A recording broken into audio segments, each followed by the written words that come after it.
Всем ассаляму алейкум, дорогие друзья, добро пожаловать на наш канал.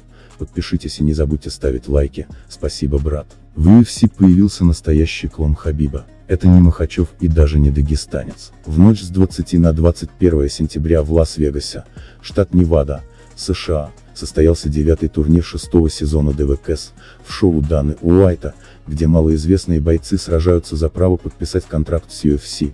Выступил боец из Таджикистана Нурула Алиев, который всю профессиональную карьеру провел в России.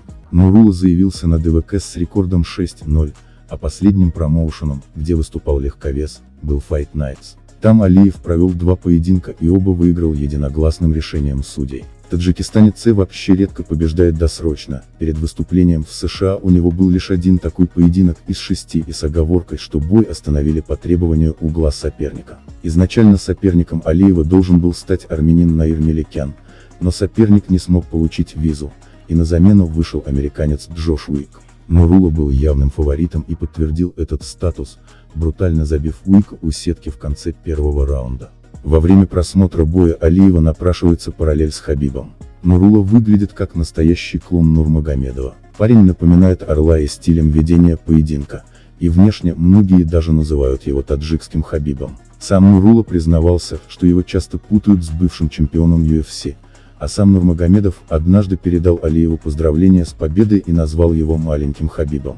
Дана Уайт оценил скиллы Нурула и вряд ли сомневался, стоит ли предлагать ему контракт. Он пережил тычок в глаз и затем без проблем сделал свое дело. Хотите подключить Ground and Pound? Берите пример с этого парня. Поздравляю, приятель, ты в UFC, сказал Дана, который позже отдельно пообщался с Алиевым. Нурула обнял Уайта, попросил бой уже через неделю и пообещал, что через 2 года станет чемпионом. Хорошее начало, за этим парнем точно стоит следить. На этом все, друзья, пока. So yeah, remember my words. So yeah, I'm lightweight champion. I like it. Congrats. Go do your interview.